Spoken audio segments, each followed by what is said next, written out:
Good morning. Boy, there is no prettier sight on this campus than the one we are getting right now. A shot at the Golden Dome atop the administration building. Good morning and welcome to Hour 15 of Notre Dame Day, a global celebration of all things Notre Dame. We're broadcasting live from the new Duncan Student Center, right next to the iconic Notre Dame Stadium. I'm Pete Byrne, a member of Notre Dame's class of 1999. I currently cover sports for WSBT Television, Michiana's CBS and Fox affiliate, and I'm thrilled to be here for my fifth Notre Dame Day. Wow. That's right. Fifth. I've been here for all five from the very beginning, and joining me today is my good friend Colleen Wilcox. Colleen. Yeah, thank you so much. I'm so happy to be here, happy to be back here on campus. Now, we have got quite a show planned for today. And, many of you actually may recognize me. I worked for ABC News, so I'm very not new to this area. The University of Notre Dame now hired me as Notre Dame International Content Strategist. So I am so excited and honored to be working here. My first Notre Dame Day, first one. And we already have brought you so many great stories about the students, faculty members, alumni, and friends that make this university such a special place. And if that weren't enough, we can also help you give away more than $1 million. Wow. And we're certainly happy to have you here. And you mentioned it, the $1 million. And in addition to enjoying 29 hours of live storytelling, Notre Dame Day viewers can decide which of the 900 clubs, residence halls, academic units, and teams at Notre Dame will get a portion of the challenge fund that was created by 5 Notre Dame donors. It is valued, as she mentioned, at over $1 million. All you have to do is visit the Notre Dame Day website and click the Give and Vote button. Once you make a gift, you will be able to cast a vote for the area of the university that means the most to you. And at the end of each broadcast, each group will get a percentage of the money based on the percentage of votes they receive. As I understand, the race is really heating up, so make sure to get your vote in quickly. Yeah, you have so many great stories left to tell you really throughout the rest of the day. And we've got some amazing events on deck tonight specifically. Now, yesterday you saw Notre Dame's fastest women and men compete for spots in the Fighting Irish 40 finals. Tonight, the championship rounds take place under the lights in Notre Dame Stadium. And get this, the men's division will include the 2 fastest Notre Dame football players, Troy Pride Jr. and Michael Young. How is that for bragging rights? Yeah. And you can catch the championships right here during the 9 p.m. hour. 2 of the fastest guys on the planet. Wow. So if that weren't enough, we have Chloe Agnew, one of the original founding members of the international sensational Celtic Women, and the members of the Chicago cast of the smash hit Hamilton. They are here putting on a special performance at Layton Hall for you just for Notre Dame Day. You can watch it here from 7 to 9 p.m. And if you're on campus, you're going to want to get over to the DeBartolo Performing Arts Ticket Center at noon and pick up a free ticket. But be there early because supplies will not last long and you will not see this anywhere else. So be sure to watch. You can also catch all that here live at NotreDameDay.nd.edu. That's also, of course, where you can find the complete broadcast viewing guide for the rest of the show. We also want to let you know a little bit more about the production. This year, we're broadcasting from the studio in the Grosjean family loft at the new Duncan Student Center. You can see from our Notre Dame Day behind-the-scenes cameras, Pete and I are sitting at the anchor desk.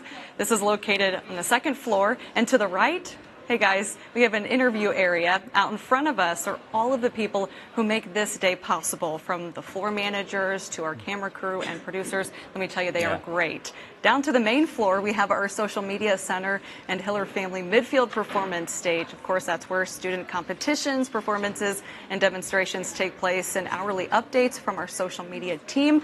Also on that main floor, the Hiller Family Midfield set. We have a crew in the control room also over at Corbett Family Hall. Huge production going on, and we've got a lot of ground to cover, so we're going to get started right now. This hour, we're going to hear from a professor whose research was the subject of a What Would You Fight For spot. You see those during the football games. You're going to get an inside look at the anthropology labs in the new Corbett Family Hall and learn about the latest campus-wide tree survey. All that and much more coming up in this hour. But first, let's check in with the Social Media Center and get the latest on the voting. We're getting started. Hey, thanks so much again, guys. Back with you here in the Social Media Center. We also have hourly challenges back this hour. You saw them last night. We had them again tonight. The category this hour for $500 additional is Notre Dame in the community. You've heard us talk about it before in the show. If you click ND in the community right at the top of the page on NotreDameDay.nd.edu, you will see a list of local groups that are really deserving of your gifts and votes from this year's $1.1 million challenge fund. Anything from Best Buddies to the Adopt a Family Christmas Initiative in town, Center for Social Concerns, Circle K, the Bowman Creek Educational System. Please take a look at these, especially if you're a Michiana native. Our students do so much amazing work with local nonprofits, and your gifts and votes can certainly go to them on this Notre Dame Day. It's a great new addition, a great new campaign for us this year. Shelby, I know that you have done some work with Habitat for Humanity locally. Why don't you tell us about that for a minute? I have. It's been an amazing organization to be a part of here in Michiana. And it's going to be amazing because they're actually coming here with the international project with Jimmy Carter. So his final build will be here in Michiana. That's so they're amazing. working on 30 homes in August with lots of volunteers and, local students or whoever's going to be here in town during the summer. But it's going to be a phenomenal project and help so many people in the local community. That's tremendous. And speaking of students, we have a special guest here in the lounge today, I see. We do. We're here with Marta Brown. Marta, what class year are you and where are you from? I'm a junior from Chicago, Illinois. Sorry. Awesome, that's great. And you are a design major, is that right? So are you going to be painting for us today, or can you tell us a little bit about the project you're working on? Yeah, so I'm painting a place where I feel that students can come and pray, and it's a place that I find that it is a place of hope, basically. Awesome. So you're going to work with watercolors here, right? Are you going to design something in particular, or what do you have in mind for today? So I'll be painting the grotto, basically. Oh, wow, that's great. So yeah, it's going to be a detail of that, just to show a place of hope where I think that students can come and pray and whatnot. Oh, great. Well, that's awesome. That's terrific. And we'll check in at the bottom of the hour with how that's coming. For now, let's send things upstairs to Colleen. All right, thank you so much for that update. Now, remember to keep those votes coming in. Our next guest is the Marilyn Keough Dean of Notre Dame's Keough School of Global Affairs, Scott Appleby. And Dean Appleby is a renowned scholar of global religion who is also a fellow of the American Academy of Arts and Sciences and of the American Academy of Political and Social Science as well. Dean Appleby, welcome to Notre Dame Day. So excited to have you. Now, this academic year marks the first cohort, really, of students in the Master of Global Affairs programs. First of all, how are things going? They're going great. We have wonderful students. We have 38 master's students in the first class from 23 different countries. And they are drinking from a fire hose right now because we are providing them not only with a full complement of classes, of course, but guest speakers from around the world every week and a variety of extracurricular, policy-oriented, practice-oriented programs. So they are really enjoying themselves and working very hard, and they're very impressive. Very impressive students as well. And what sort of issues are the master students trying to tackle? I'll give you a couple of examples. They work in what's called an integration lab that brings their academic learning with practice in the field. They work for a client in the field. So they break up into groups.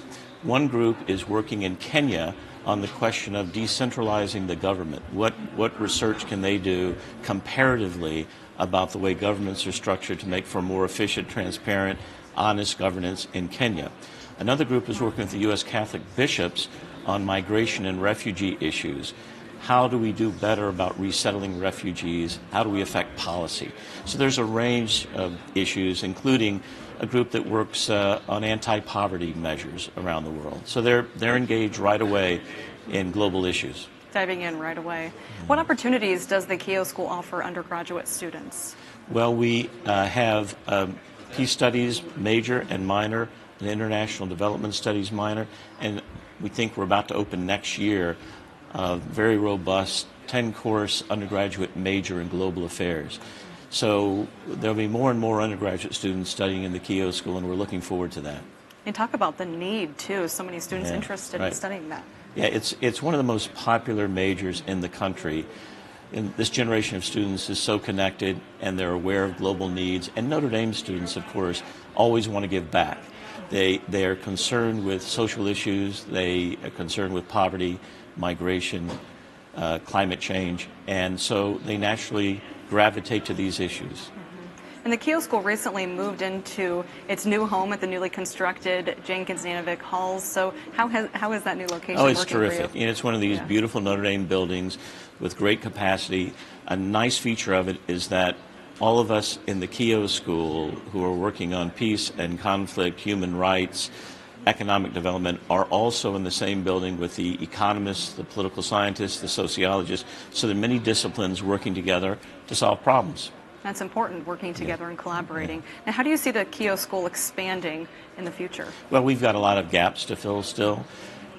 Notre Dame is just building a policy program. We're opening an office in Washington, D.C. this week and beginning to expand our capacity to affect government policy.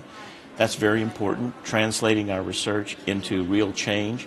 That's a growth area for us. So we'll be hiring all kinds of practitioners and scholars in the area of policy.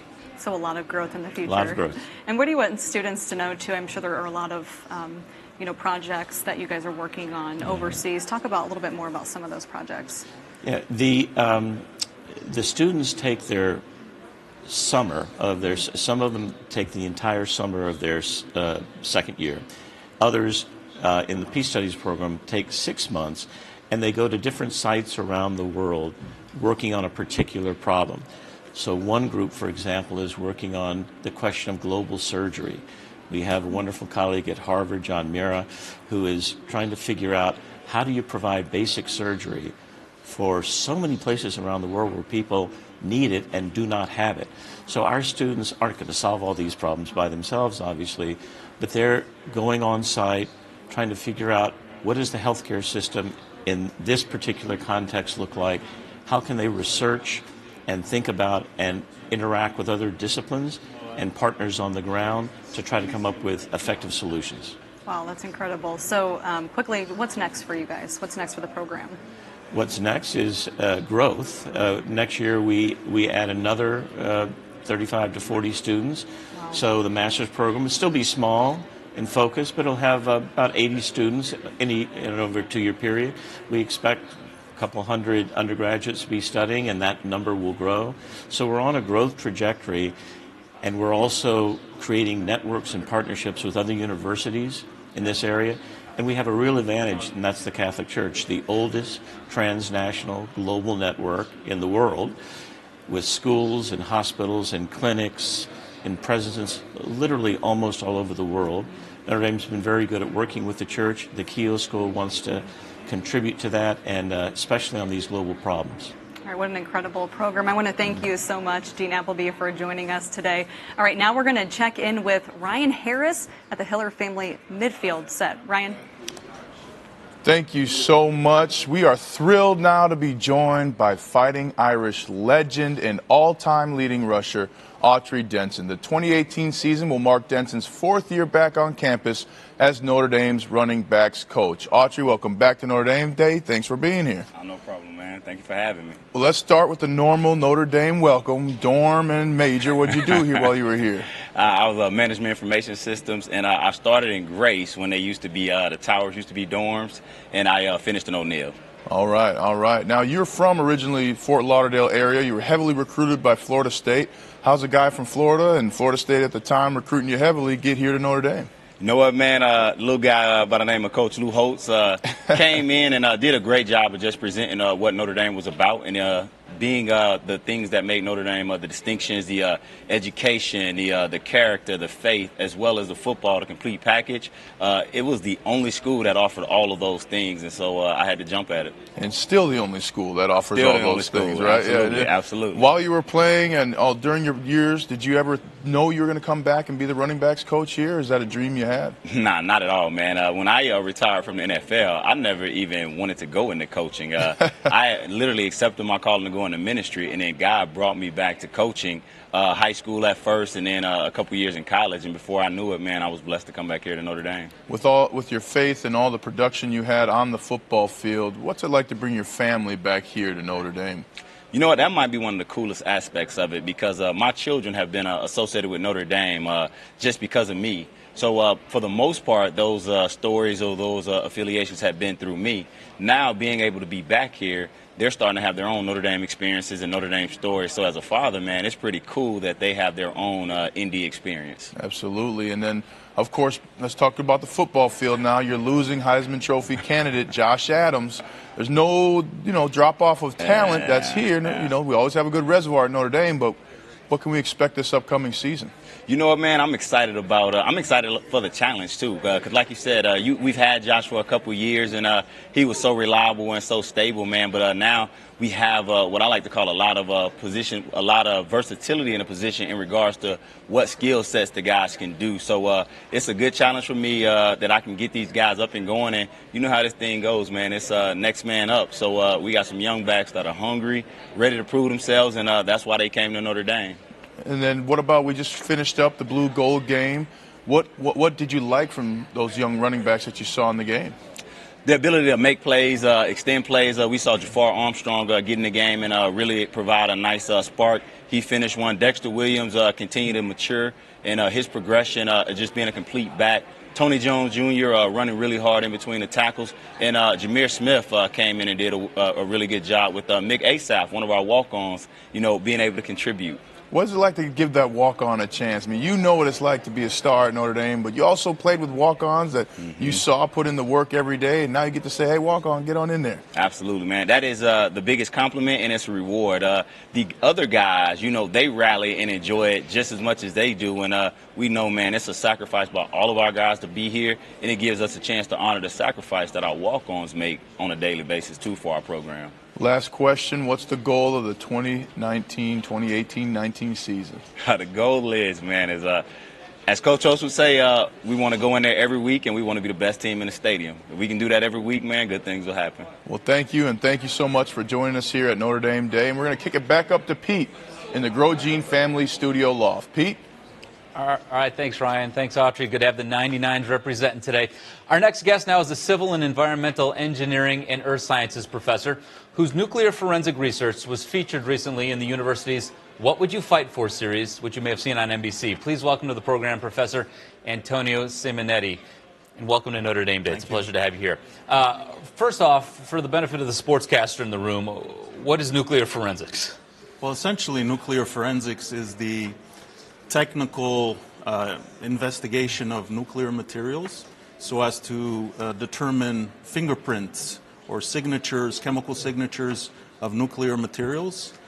These nuclear materials can be materials that are intercepted by illicit trafficking at border crossings, or they could be materials that are in nuclear power plants that are being enriched for the production of fuel pellets that are used in the production of nuclear energy. Okay. So the forensics essentially were the CSI people of the nuclear world. We're trying to determine the origin of the material should the material be intercepted, which is referred to as pre-detonation nuclear forensics.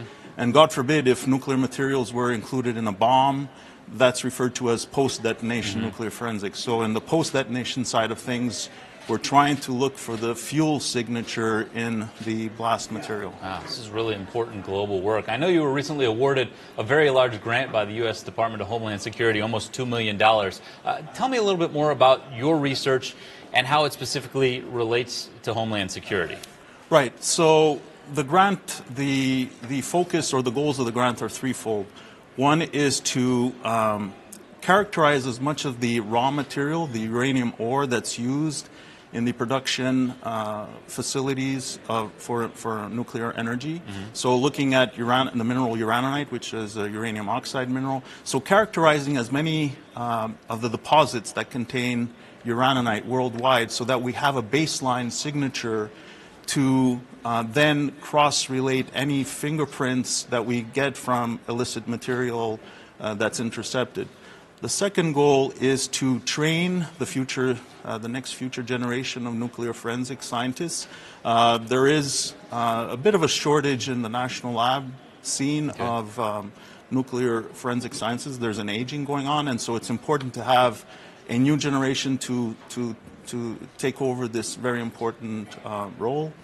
And the third is to try to augment the base of information, the database of information that researchers can go on to fingerprint any illicit material that's intercepted. And those are the things you're doing every day in the classroom, right. Building the future leaders in this. What would you say is the biggest challenge you face in your line of work? The biggest challenge, I think, is really getting to work on the very interesting samples, the classified samples. So samples, right now, samples that are intercepted are sent immediately to the national labs. There's experts there that can fingerprint the source of the intercepted material. So as a professor and leading a research group, it's very difficult, impossible actually, to work on classified material. We just don't have the clearance for that. Sure, fair enough. We mentioned earlier, before I let you go, I want to ask you this. Your work was profiled in the What Would You Fight For spot. What was it like for you just to have that research profiled on a national level? It was great. I was very happy for my research group. They're a hard-working bunch of students and postdocs, very dedicated, professional. We were very emotional. Our family members got to watch it, and for me in particular, my parents got to watch it all the way in Montreal, so in Quebec, and it was a very emotional time for us, seeing their son on TV. So performing this really important work. So it was great. The whole group.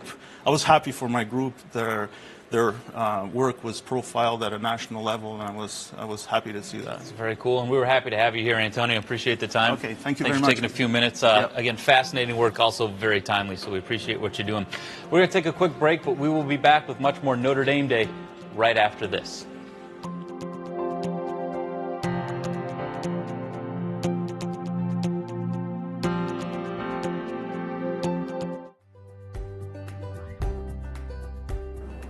I am the first in my family to go to college.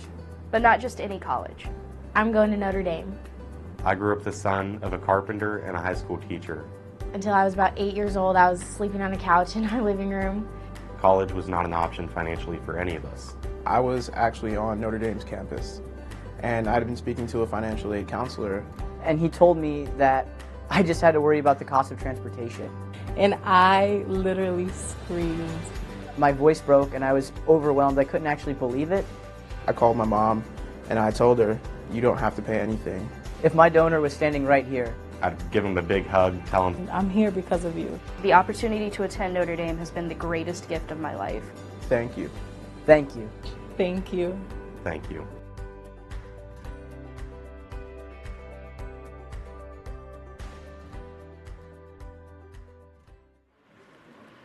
Welcome back to Notre Dame Day. I'm Colleen Wilcox. Our next guests are joining us all the way from Italy. Luis Fernandez and Belen Mirabili are current undergraduate students who are also residents of Notre Dame's newly renovated villa in Rome. They're joining us on the Notre Dame Day video hotline to discuss their experiences in Italy and, of course, tell us about life in that villa. Luis, Belen, welcome to Notre Dame Day. Let's start. Give us your Notre Dame introduction, residence hall, major, and hometown. Sure. So my name is Belen Mirabili. I live in McGlynn Hall on campus. I'm a mechanical engineering major, and I'm originally from Philadelphia, Pennsylvania. And my name is Luis Fernandez. I'm in Keenan Hall, from Keenan Hall, studying mechanical engineering as well. Born in Cali, Colombia, but I live in Titusville, Florida. All right, well, thank you guys for joining us. We'll start with Luis. What made you want to study abroad in Italy? Well, for engineers, the study abroad options aren't exactly very varied. We have a lot of English-speaking study abroad options, but Italy was the first chance we had, really, to have a program that's taught in English, but in a non-English-speaking country. And Luis, one of the main goals, of course, of Notre Dame's Villa is to merge classroom learning and social and community interaction in and around Rome. What sort of opportunities have you had to really connect with the local people there? So we've had a lot of opportunities, really. As part of our All Roads Lead to Rome course, which is a course we're all required to take, we have to do a community-based learning portion. So what that means is we can choose to volunteer with a local organization, we can sing with a local choir, anything that involves community we can do. So for example, I am part of the Santa Gio community, which is a Catholic religious community that focuses on service. So I've met many people through that. We have friends that are tutoring kids at local schools, etc. Lots of cool things. We also have language exchanges every week where we invite Italian students to come to the villa. For half of it, we speak in Italian, or at least try. And then for the other half, we all speak in English. I think that's important to also be involved in, immerse yourself into that community. And Belen, tell us about life in the villa. Yeah, so life in the villa honestly is a lot of fun. We have the luxury of being less than a 5-minute walk from the Coliseum. So it's an absolutely beautiful place to be living. There's about 90 of us students and residents there, and we have bigger rooms than typically students are used to on campus. Personally, I live in a room with 7 roommates, and we basically have 8 beds in one room, like no dividers or anything like that. So you get pretty comfortable with everyone really fast. But it's a nice way to build community. We all share one big common kitchen and dining space, which, I don't know, it allows like people to bond with others they might not meet because they're not direct roommates with them, or they're not in the same study program or something like that. So it's nice that in this space, you really get to know all the students that are living in the villa.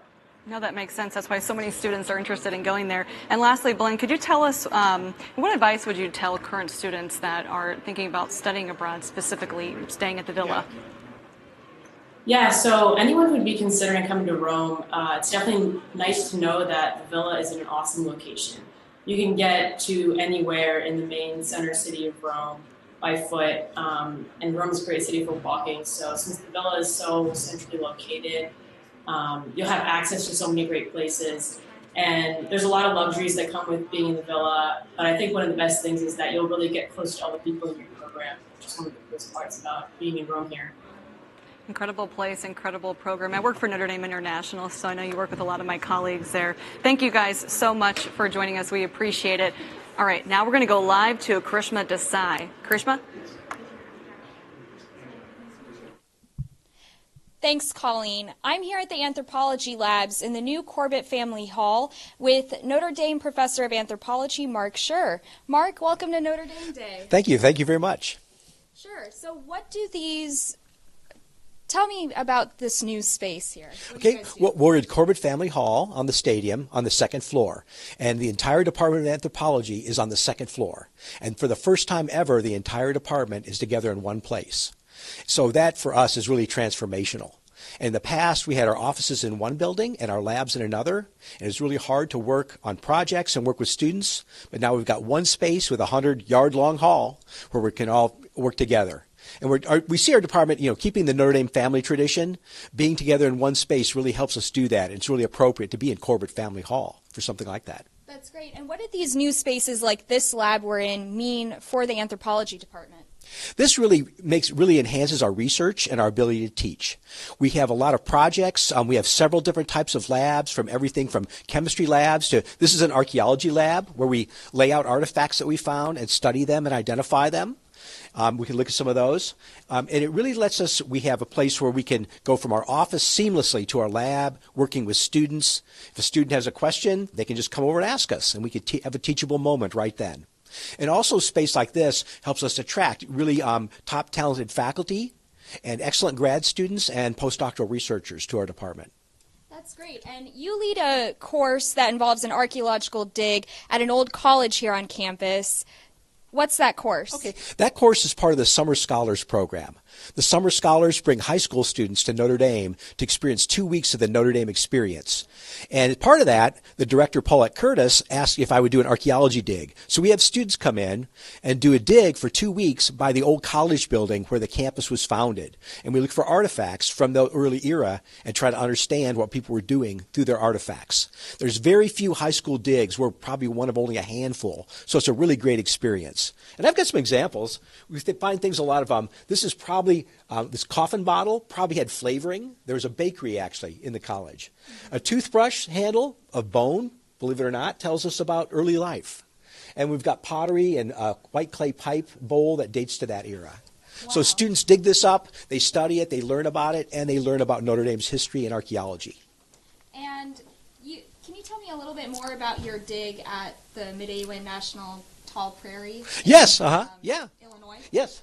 I'm working with Dr. Madeline McLeister at the Prairie. Come on over, Maddie.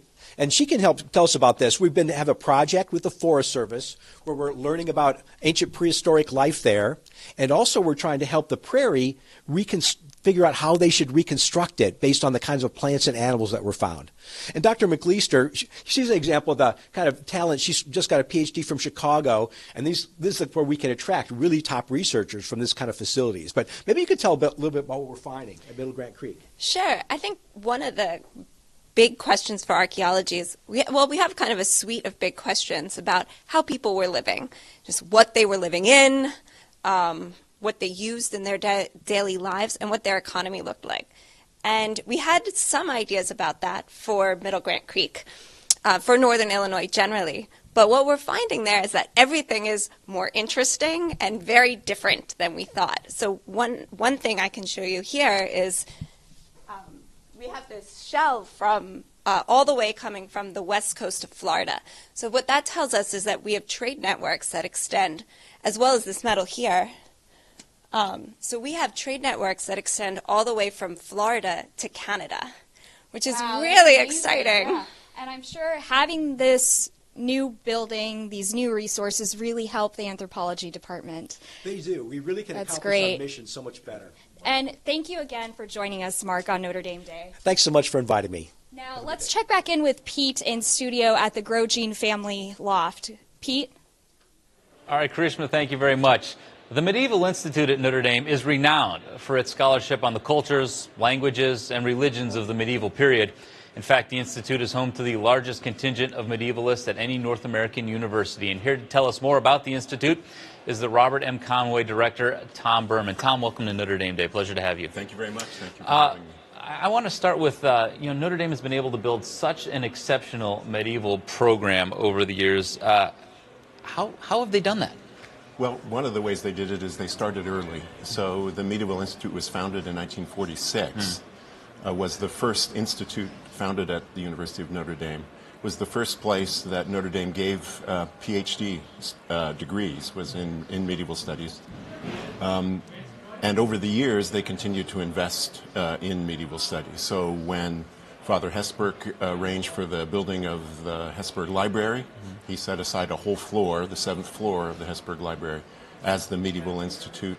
That's where our offices are. That's where an amazing collection of research materials for the Middle Ages are.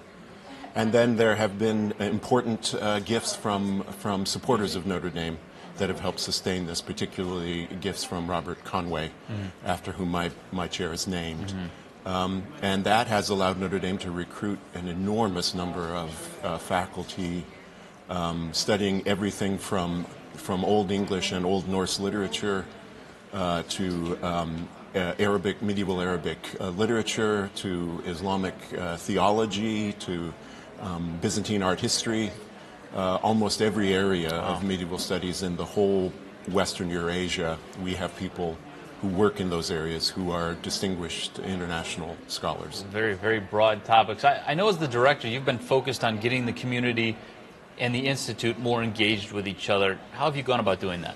Well, one of the things that I've been working at in the year and a half that I've been director is to help make Notre Dame better known, or to help make the Medieval Institute better known at Notre Dame itself, because interestingly enough, while the Medieval Institute is very widely known abroad, when I travel in Europe or the Middle East, people have all heard of the Medieval Institute and they're very excited about what we do.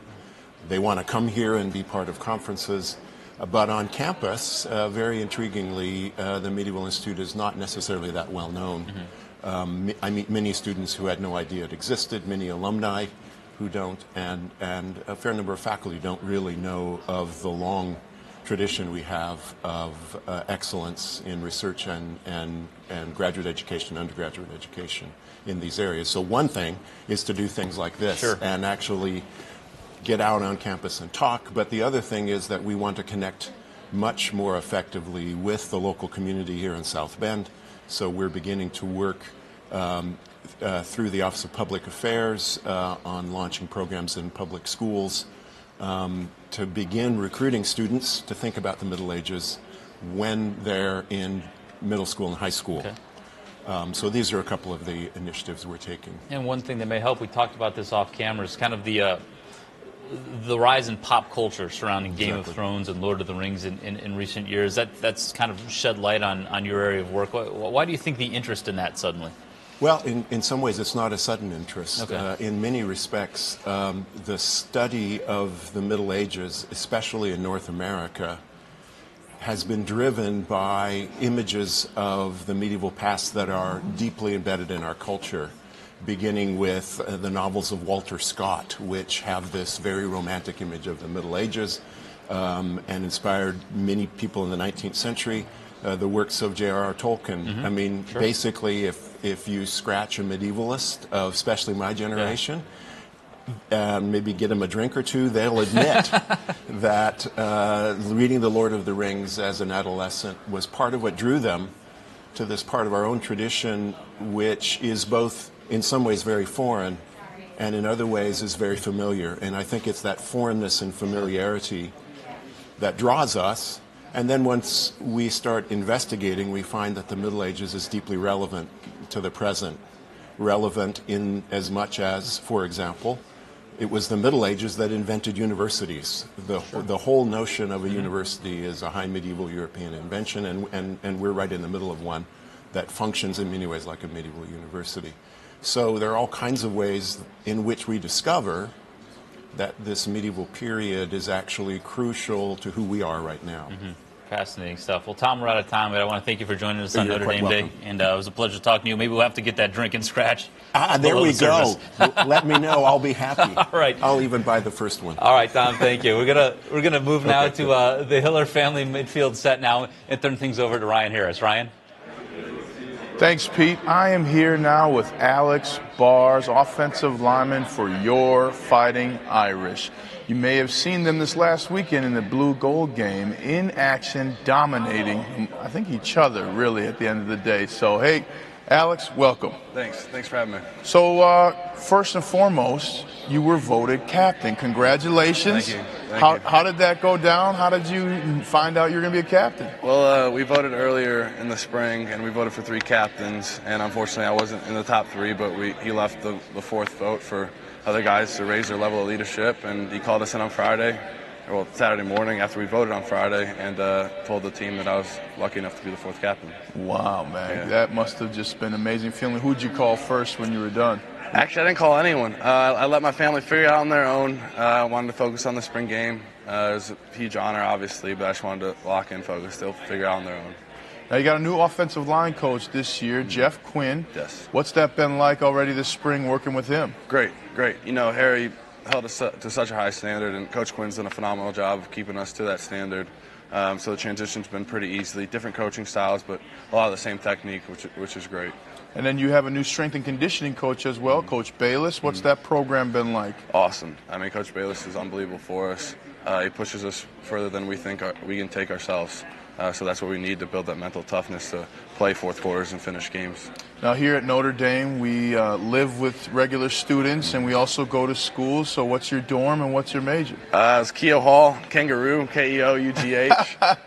Finance major, graduated in the fall, so I'm taking some grad level classes now. So you say that again, because I don't think people hear it. You're a Notre Dame football player, you're taking graduate classes? Graduate classes, sociology, analyzing conflict. Hey, see? Now that's why we are different. That's why right. we are different. And Yes. you actually come from a tree of football players as well, athletes in the family. Your sister an athlete, Ole Miss, I believe, Yes, right? And then volleyball. your brother also played in the NFL. Yep. My brother Brad played at Penn State, then played a couple years with the Giants, and then my other brother played at, I'm not going to name the school, but school up north. Yeah. Yeah, we play in week 1. So. That's amazing. Well, what have you learned in your time as an offensive lineman here at Notre Dame? So much. Just everything. Just keep raising your expectations. There's always more work to be done to master your craft. You're never there. You always have something to work on. So it's a constant process of just working, hard work. Now, we often refer to Notre Dame in the NFL as O-Line U, because we have so many great linemen that come from Notre Dame that go to the NFL. You've played with some great ones. Who have you learned the most from? There's been a lot over the years. Zach Martin, Nick Martin, Mike and Q, Ronnie, probably Q, Quentin Nelson. I've lived with him the past 2-3 years. just watching him day in and day out. He's coached me. He's helped me so much.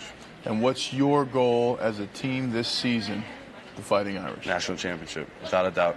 There you go. Yes, there you go. Well, thank you so much for joining us. Congratulations on being named captain. Thank you. Congrats as well for your success in your career. We look forward to seeing you at O-Line U in the NFL, but enjoy your time here at Notre Dame. Thanks, Ryan. Thank you so much. And then now we will take you back to Colleen for more. All right, thanks, Ryan. Notre Dame's Alliance for Catholic Education, or ACE for short, has been working to sustain, strengthen, and really transform K-12 Catholic schools since its funding in 1993. ACE has served 1 out of every 4 Catholic schools in the United States, impacting the lives of more than 180,000 students. That is incredible. Joining us now to talk about ACE's great work is Father Nate Wills, a priest in the Congregation of Holy Cross, also a faculty member in ACE's Mary Ann Remick Leadership Program. Father, thank you so much for joining us here on Notre Dame Day. Now, you currently work for ACE. You are also a member of the 8th cohort of the ACE Teaching Fellows. What originally, though, drew you to this program? Well, thanks, Colleen. I think it's the same thing that still draws our applicants to the ACE program, which is being part of something larger than themselves, serving the church and Catholic schools.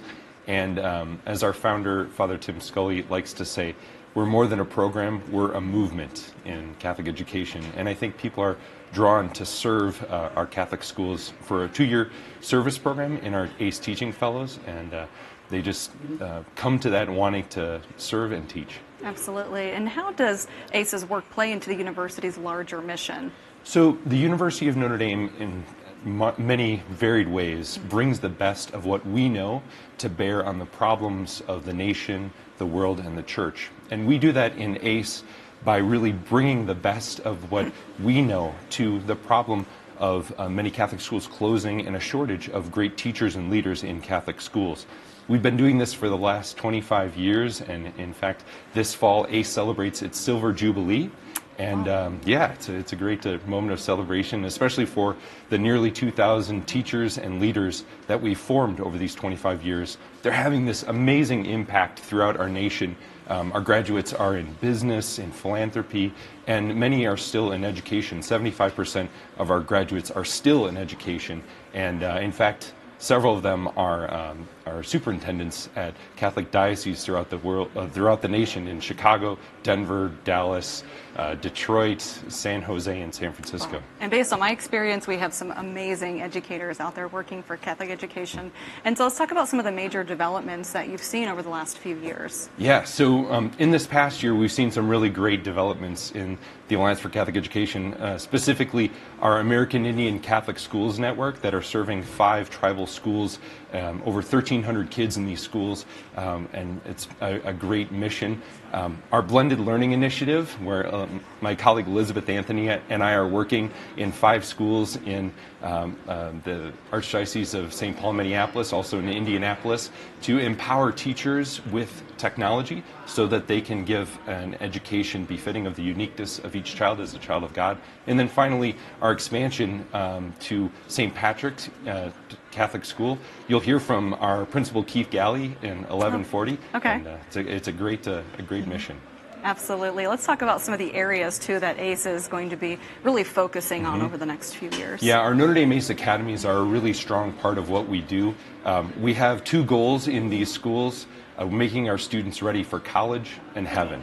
And as we do so in these schools, like Keith's school in the Diocese of St. Pete and Tampa, they're building a STEM lab and trying to make our students ready for their next generation of jobs. And you can actually contribute to this STEM lab and the creation of that by clicking on ACE and voting for ACE on ND Day. Go ahead and vote. And Yeah. I see you brought me a gift. Yeah, One of my I brought you favorites an today. ACE T-shirt so that you're part of the movement here as well. Nice. So, Can you guys see that? yeah, there you go. Well, thank you so much, Absolutely. Father. We It's really been great to appreciate your time being here for Notre Dame Day. Now, we're going to take a quick break, but stay with us. More Notre Dame Day stories are on the way.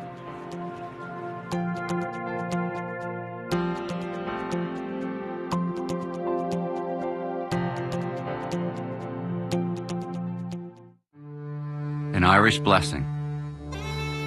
May the road rise up to meet you. May the wind be always at your back. May the sun shine warm upon your face, and the rains fall soft upon your fields.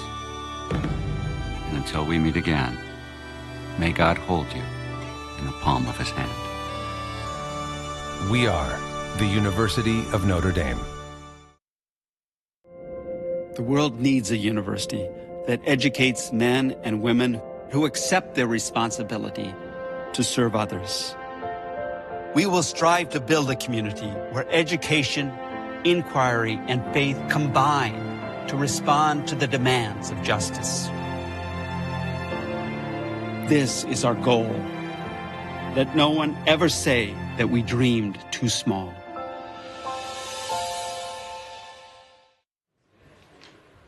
Welcome back to Notre Dame Day. I'm Pete Byrne.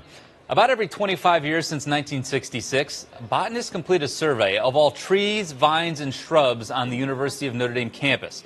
For the university's 175th anniversary, leaders around campus recognized that there was a chance to do something a little different. And joining us now to talk about the survey is the Museum of Biodiversity and Green Newland Herbarium curator, Barbara Hellenthal. Barbara, welcome to the show today. Thank you for your time. Thank you for having me. My pleasure. I want to start with this 175th anniversary survey. Tell me why it's different from previous ones. It's different because it's more complete. There have been two earlier surveys, one in time for the 150th anniversary of Notre Dame 25 years ago, and then an earlier one in the late 1960s that was requested by Father Hesburgh. And neither of those was as complete a survey as the one we are carrying on right now. Mm-hmm. We mentioned you guys go through every tree, shrub, vine on campus. How do you go about cataloging all of that? Well, as first of all, we have to find and measure them. So we actually used a map of the campus and divided it into about 30 quadrants. And my students and I, who've done the survey, went out and actually measured within each of those pieces of the campus and oriented everything towards major landmarks in each quadrant. This is just hundreds of hours of work, I'd imagine. Yeah. Yes. So the survey yielded more than 10,000 plantings. I guess we got at this. All told, how long did it take you to gather this data? We started the project in the spring of 2016, May of 2016, and have been seriously cataloging trees ever since, especially active during the summer, of course. So we've got two full summers and the winters following each one, and now we'll be finishing sometime this summer. Okay, so you spend virtually 2 full years gathering this. Then what happens to the raw data that you collect, and how does the university use that data? Okay, the data that we collected are stored in physical form and electronic form in the Museum of Biodiversity, which is part of the College of Science. We're committed to storing that data forever. The university is using the information on the trees in their asset inventory system to help make decisions on landscaping, decisions on development and growth of the campus. Okay. So that is a new happening from this survey, which we did not do the last two surveys. The other previous surveys were strictly biological scientific surveys. Okay. Interesting. So you spend 2 years cataloging all this, researching this, tens of thousands of plants on the campus. Any surprises? I think one that my students who were active in the project with me and I were surprised at how many. That when we almost reached 10,000, I think we were surprised because this has been a much more complete survey than any earlier look at the campus flora. Awesome. Well, it's a wonderful thing you're doing, and I got to imagine an amazing experience for your students, your undergrads especially, that are studying this. Thank you so much for joining us here today on Notre Dame Day. We appreciate your time, and best of luck completing your survey. Thank you. Yes. All right, that's it for us this hour, but really quickly we're going to check in with our social media center to see how your votes are adding up. Thank you. Hey, thanks so much, guys. I have great news here from the Social Media Center. We've crossed the 17,000 gift mark. So thanks to every one of you around the country who have made that minimum $10 gift and cast your votes as part of Notre Dame Day 2018, the largest event of its kind in higher education. As I mentioned, this hour's hourly challenge, ND in the Community. It's a great new program we have this year to highlight those areas where our students are serving nonprofits directly in the Michiana area. We got to give a big shout out to our broadcast partners this year that have helped get the word out about ND in the Community. WNDU, WSBT, and Fox Michiana. Thank you guys so much.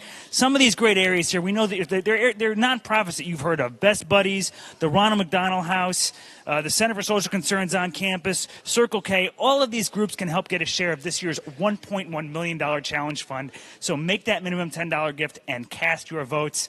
To give an update, you saw at the top of the hour we were joined by Marta, and we're also joined this hour by Sarah Cassidy, you remember, a longtime Notre Dame Day partner. Welcome back, Sarah. Thank you so much. So, good morning. Marta, how are we doing here? How's the watercolor coming?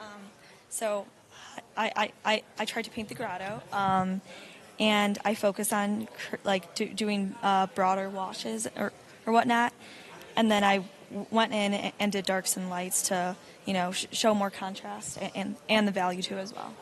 She's been working away down here and not looking at a picture of the grotto or anything. And I said, what's your technique? And she said, I don't know, it just kind of comes from within. So that is a true artist, a talent I don't have, but I think we can all appreciate when people do have that talent. So she is minoring in this, but a major in design. Marta, what do you think your plans are for the future? I think I'll probably study textiles. So, yeah. So within the family. Yeah. Awesome. And then probably study fibers too, and then possibly be a teacher too as well, Very cool. In art basically. So yeah. I'm sure you've had some inspiring. The faculty in our design program is amazing, and we have some other amazing friends coming up in the next hour. So here we've got Luis Fraga. He has many degrees, many titles, but among them, he's the director of the Institute for Latino Studies. We're also going to hear from Joe Nagel. He is with our baseball program and the Women's Liturgical Choir. They have been doing great with giving and voting. They already have 300 votes and lots of daytime left, lots of hours left. So I'm sure they'll be reaching out, and they need the support for all of the wonderful tours that they do and the performances that they give. Also, Patrick Vassell.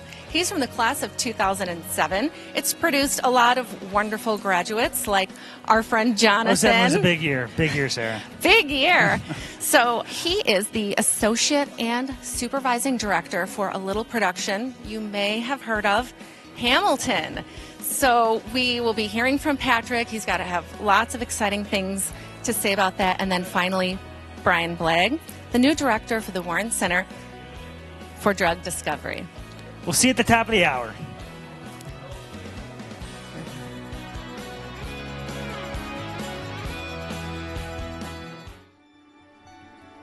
What though the odds be great or small? These words tell the story of a trail less traveled in American higher education. Of a school that holds faith and reason in equal stead.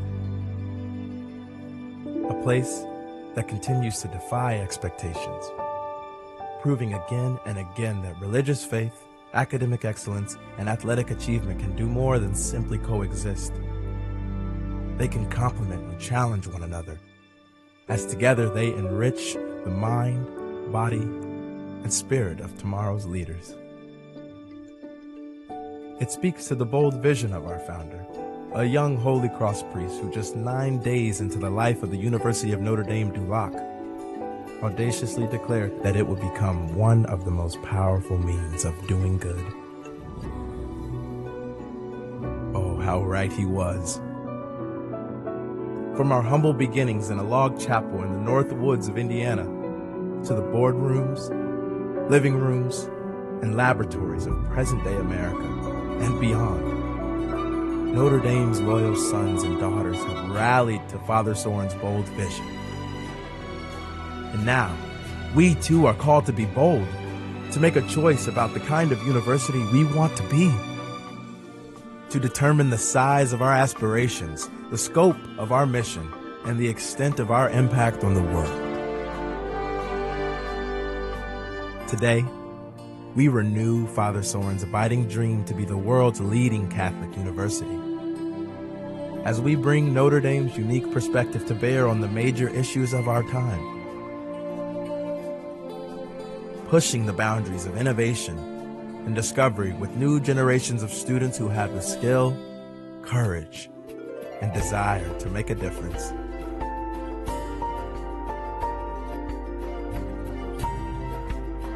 We must commit ourselves to writing Notre Dame's story in even bolder strokes as we put into action the traditions and values that inspire this legendary spirit. It's our turn to boldly dream, to boldly dare, to boldly do for Notre Dame.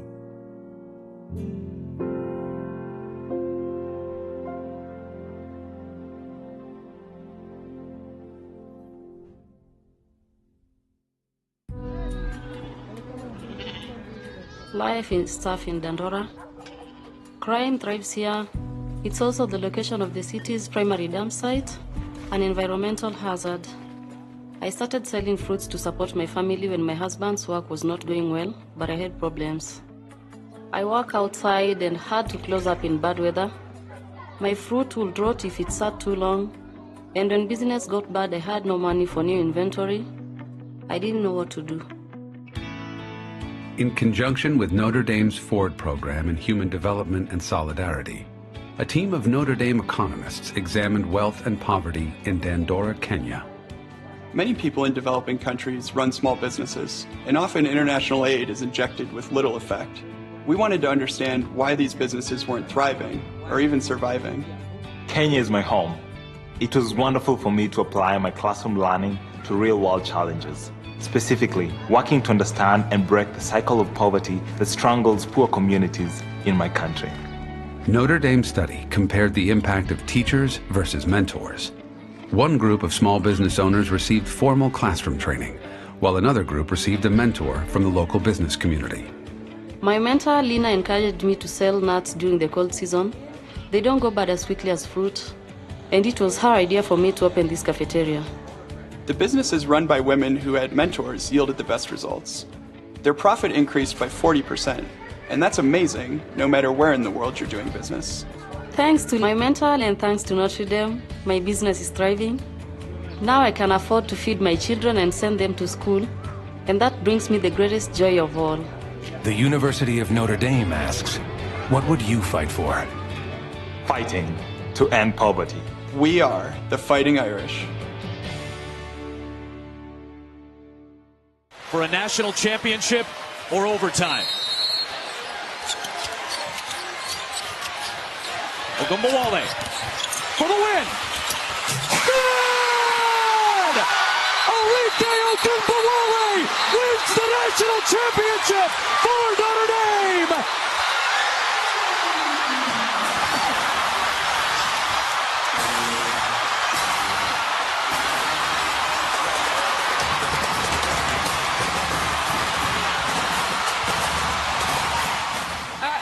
Thinking 2 nights in a row, I don't know if this is going to happen again, the miracle, but it is Easter Sunday, and all the Catholics out there were praying for us. Definitely needed it all. And the Irish do it again for the first time in 17 years.